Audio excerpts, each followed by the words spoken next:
Alright, so today is just like basic flute. Have you ever had any flute experience prior to this? Like a little bit Okay. here and there. Okay, so I'm just going to start from the beginning, and if you already know what's going on, let me know. We can brush over it and keep moving. Okay. So I'm like going to kind of do this as if you're a student, but also like this is a teaching carnival. I want to help you as a teacher because you're a great teacher. So always have your students start with their case on the floor, because I don't know how a lot of the brass cases work, but like all of the woodwind cases, none of the pieces are like strapped down or anything like that. So if they open it on their lap, maybe they like lift their leg or something and it just shifts and like all the pieces fall out and then we're just Yeah. So go ahead and open your case, and I would give you the nice flute, but I'm an idiot and didn't disinfect mine, and I've been using it all week, so I apologize for that. Yeah, no worries. So the flute is named as if it's a body. Mm-hmm. So the first part we have is this one right here called the head joint. So go ahead and pick up your head joint for me. And so the parts that we have right here, this little oval, the bigger one that isn't the hole, that's called the lip plate. Mm-hmm. So that's like that's where we're going to be resting it upon our, like just right under our lips. And then this hole right here, that's called the tone hole. Mm-hmm. So go ahead and we can put that one back just for a little bit. And then the long piece with all the buttons, this, you can go ahead and pick that up as well. This is called the body joint. And this right here, this is called the tenor. And that's where the head joint is going to go inside. Mm-hmm. So go ahead and put that back as well. And our last bit that we have here is called the foot joint. So, head, body, foot. It's a pretty good way to remember it. And this will attach to the other side of the body joint. So now, go ahead and just grab your head joint. Put it just under your lips, where you think that the tone hole is straight under your lips. And then go ahead and then just say mpoo. Mpoo. Yeah, and then stay at that position of mpoo. Mm-hmm. Yeah, and that's our basic embouchure form. That's a great way to, one, make students laugh and say poo, ho ho. And then it's just another great way to form the embouchure without getting too into it. Mm-hmm. Something that I took away from the class is that you don't want to over-explain what you're teaching, because like these instruments are extremely complicated, especially when they're new. So you don't want to be like, so you're going to use blah blah blah blah blah blah, and then they're just going to get more confused. Mm-hmm. So go ahead and just get back into position with the head joint, say poo, and try to blow a sound.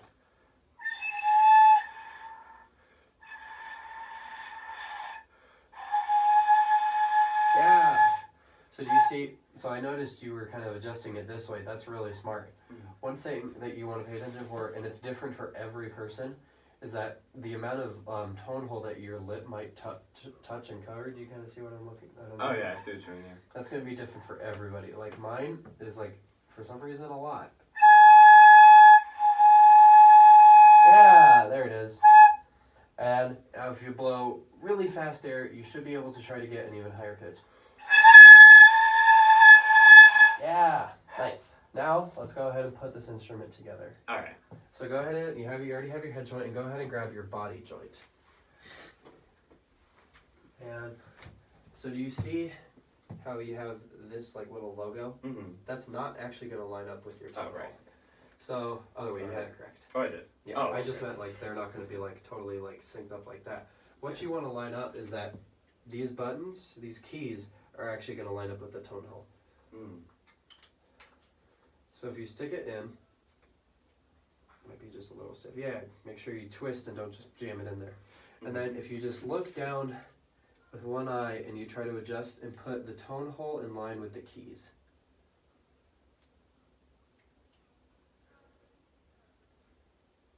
All right. Yeah. So do you notice how we put the head joint totally into the body joint? We actually don't want to do that. Mm-hmm. We want to actually pull it out a little bit just because it helps our intonation. We're not going to check for intonation. I think we're going to be good. I usually just kind of pull a little bit of that much, and you can kind of see the old where they didn't totally shine it, just so you can look. And we can adjust that later as we're playing. But I think for now, we should be good. And now we're going to take our body joint. And something that a lot of students get really confused about when putting on the foot joint they see this one key right here that you can that these keys open. Mm-hmm. They think it aligns with these keys on here. It actually doesn't. Do you see this rod right here? Mm-hmm. It's like kind of Yeah. connected. Oh, so the rod is what? No, actually, or- the rod aligns with the keys on the body joint. Oh. So okay. it's like kind of off-centered, if that makes sense. Oh, gotcha. Yeah. So it should kind of look like that at the end, and this one does push all the way in. Yeah. Okay. So now I want you to take apart your flute again and put it back. You don't have to put it back.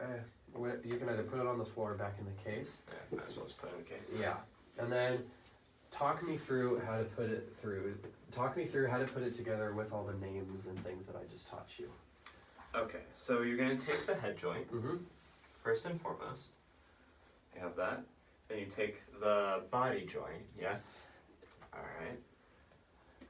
And you want to twist it on here, not jam it. Align the keys with the tone hole. Yes. All right. Just maybe a centimeter or so. Yeah. Line that up. Bada boom. Then we're gonna take the foot joint and align the buttons with the keys. And that goes all the way in like that. Yes, it looks great. You learned that very fast. So, we're just gonna learn some notes. Alright. Well, let's figure out kind of how to hold this thing first, actually. Duh. Okay. So, just kind of grab it very gently so you don't press on the keys, and just so you can feel like what it's like to go ahead. So go ahead and set up with a nice straight back, and make sure your shoulders are totally forward, not anything like this. So bring the shoulder just a little bit more forward. Yeah. And so this is kind of the angle, and a lot of people, the more professional and the longer they play, they do tend to go like this with their head. Mm-hmm. But I think for beginner students, that's just not something that you should even try to bring up. Mm-hmm. I think it's just kind of weird. So, do you see on your knuckles in your left hand, you have like the knuckle that connects to your palm, and then your first knuckle? Mm-hmm. Right there on this knuckle in your hand. Excuse me. That's where this part of the flute is going to rest, right on this tiny little key. Mm-hmm. That's where that's going to rest, and your thumb is going to go on this back pad right here. So, like that. Yeah. All right. And then, so try to just relax your hand and let it sit there.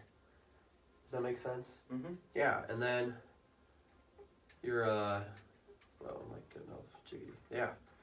And so, like, just to kind of hold it right now, place your index finger just on that one key, and and create this fulcrum with your thumb on this back key, and your first finger, and then your knuckle balancing it. Yeah. All right. That looks really good. And now, if you count from, so if we're looking at the body joint, if you count 1, 2, 3, 4 from the top, that's just about where our thumb's gonna go. Is right under that fourth key. Does that kind of make sense? Yeah. Yeah, exactly. And then our 3 fingers complete it. Yes. And then our pinky would be Goes on using that these 2 one, pinky yeah. keys. Cool. Yeah. And so the funky thing about flute, which I think you're already doing it, which is nice, is that in this hand you don't just go 1, 2, 3, 4. Mm-hmm. It's you skip this middle key. Yeah, and then That you have second key. your pinky on this pad. Exactly. Gotcha. Cool. So yeah, and then make sure. So with your thumb, you don't want it kind of like, you don't want it pressed a bunch like Mhm. that with the pad of your thumb. You actually just kind of want to use the side of your thumb and let it balance right there. You see Gotcha. what I'm talking about? Just kind of like that, and just Okay. let it rest. Mhm. Yeah. So just try to put like all your fingers down if that's comfortable, Mhm. and then just feel what that posture's like. You kind of want like, this one's gonna be more of like a claw. This one's just gonna be more of just like, hey, let me find my keys and just be relaxed. Mhm. With flute, just because it's like, one, it's just such a high-pitched instrument and everything like that happens, everybody just thinks like, oh, I gotta be tense. Mhm. But just make sure that they are so relaxed, because like, you've listened to virtuosic flute playing. Some of that Mhm. shit gets really fast. Yeah. And so just like making sure that they are just super, super relaxed, because like the way that you jump through octaves is actually faster air. Mhm. And a lot of younger students will tend to tense up their whole body when they tense up to try to blow faster air. Does that make sense? Mhm. Yeah. So let's try to just form this embouchure. right here. Make sure to sit up straight with your feet flat on the ground. Yeah. That looks really awesome. I would just try to curve this thumb a little more in your right hand, but don't let it affect your fingers. Yes. That looks really good. So now, these 3 fingers, just don't press them down, but make sure, and then press this pinky key. And then 1, 2, 3, and this back key. It's gonna be the first note we're gonna learn.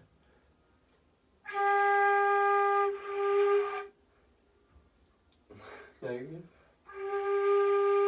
Yeah, just try to use a little bit more confident air. That's how I kind of like to put it. Yeah.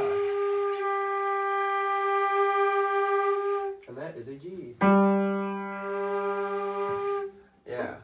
I'm not too worried about intonation between the two of us. Alright, that sounds good. So we have that note, so try it again. And now, yeah, that's awesome. Now lift up your ring finger. Now go ahead and do that one. That's A. And now, from that, go ahead and lift up one more finger.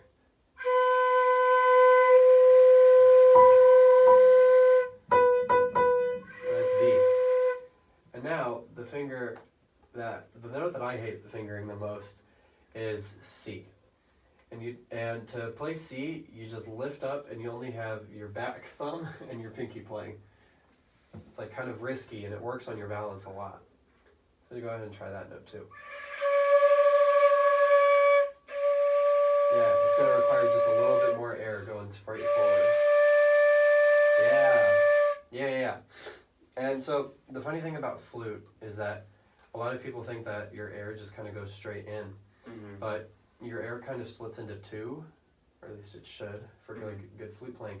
Half of it actually goes in the tone hole. The other half just goes straight forward. Oh, so kind of like on a bottle. Yeah. Yeah. Okay. Cool. Yeah. Like just imagine like this is a Coke bottle, and you're like. And so a test to like help your students like airstream and just like making sure that they're practicing good consistent air is just to like have them stand up against a wall with a piece of paper and like get like at least an arm length away. I got pretty long arms, so it's like kind of far away. So I'd step a little bit closer and have them hold a piece of paper and then let it go really fast. And as soon as you let it go, start blowing at the piece of paper and see if you can make it stick on the wall. Okay. Yeah. Do you want to try that really quick? Sure. See if it works? Yeah. Yeah, put your feet down carefully. Sick. Alright. So, yeah, go ahead and stand right here. And I'm just going to slide this paper just between right here. And using really fast air, form your same embouchure for flute with mpoo. And then you're just going to blow fast air and see if you can keep this paper standing. 1, 2, 3. Oh. Yeah, it's really tough.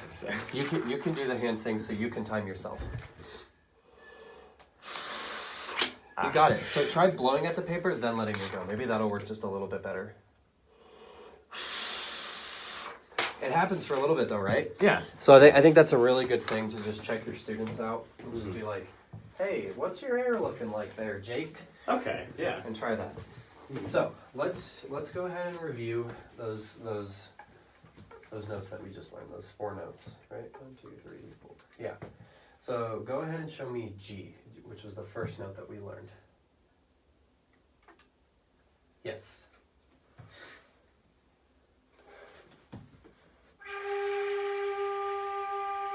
Yeah, just a little more air. I would close your lips, which is called your aperture. Your embouchure is what your lips do around, but your aperture is going to be this little hole right here. That's called your aperture. So try to close your aperture just a little bit. Faster. Yeah, didn't you see you also went up the octave? Yeah. That's kind of cool. Yeah. Alright, go ahead and show me A. B. And C. Yay! And so just another quick thing to just like make sure that your students know right off the bat, which I think is important. When you're lifting off fingers, you don't want them to be too far away. Because like when they start getting into faster playing, they're going to have this habit of lifting them off super fast and then they're just going to be slow. And on more professional flutes, do you see how like all the holes on all the keys on our flutes are closed? Which is really good for beginning flute players. But like on clarinets, professional flutes, oboes, and bassoons, some of these keys are totally open. Mm. So like, I know especially on these 3 keys, do you see how like the little circle, there's like a little circle on the key? Mm-hmm. Imagine that's just totally gone, and it's just leading down into the flute like that. Mm. Yeah. If you're so far away from that key, you might not cover the entire hole, and you might get a wonky pitch.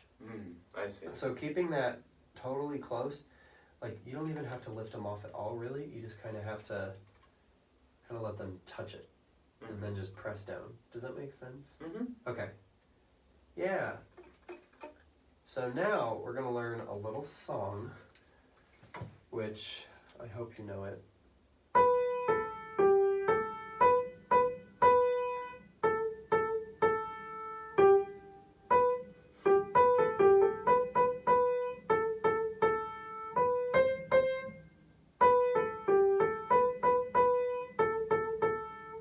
There it is.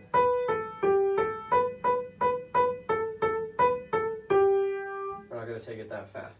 So we're going to be starting on B, and we're just going to be stepping down using A and G. Alright. So listen really, I'll play it a little bit slow, and just kind of listen and watch.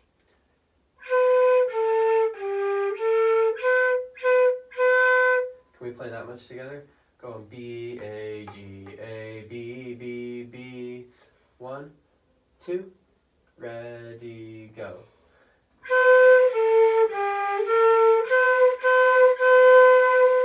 Yeah, and what are you using to articulate each note? Like toe, toe, toe, toe, toe, toe, toe. Yeah, try using either, the way that, so our tongue wants to be down when we play flute to just allow more air. So instead of using toe, I would use tu. I think it just allows the whole cavity of the mouth to open up a little bit more.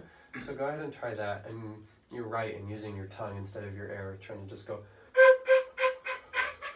Yeah, so let's try that same thing again. 1, 2, ready, go.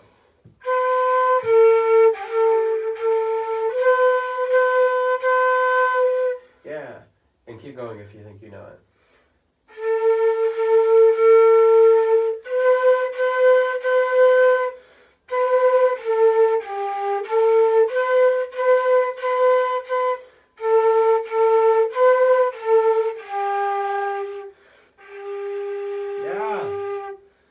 Learned your first song on the flute. Woo! How does that make you feel? I like that. Yeah. Now go ahead and try it one more time just by yourself. At your own leisure.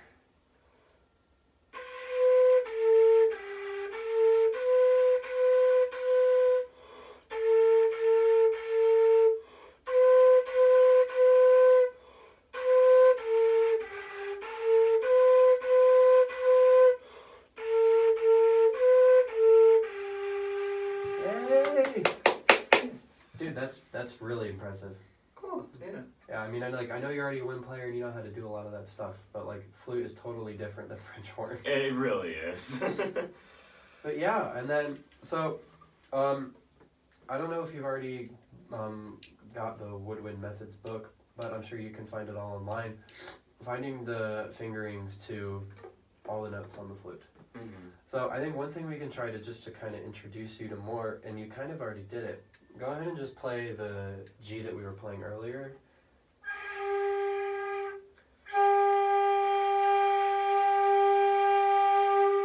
Now increase your airspeed.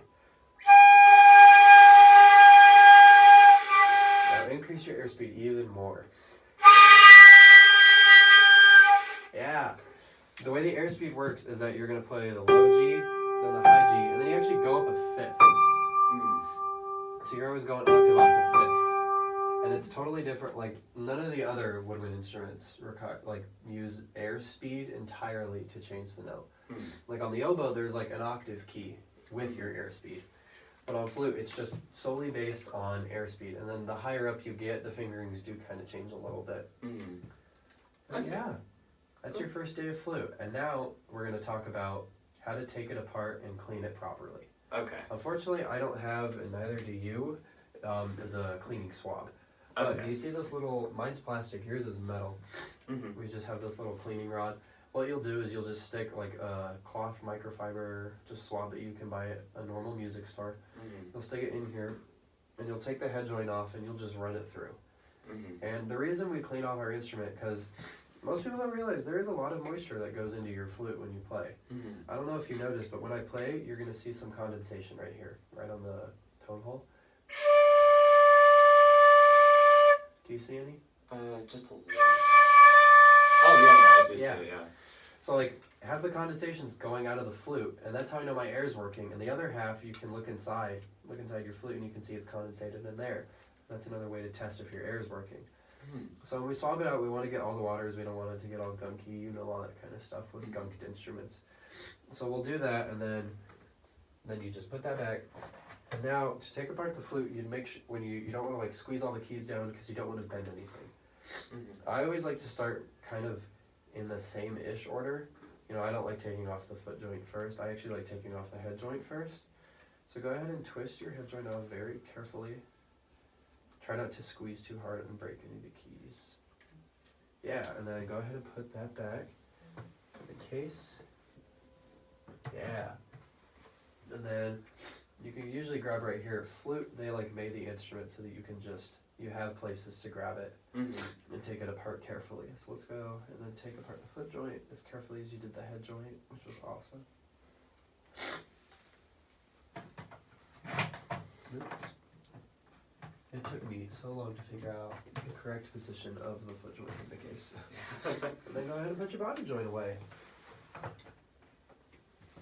And then I think that's good to go. Oh yeah, your head. Okay. And then you close the case. That's a funky case. Yeah. Well, dude, there you have it. That's your first day on flute. Woo! I showed you. Good stuff. Yeah.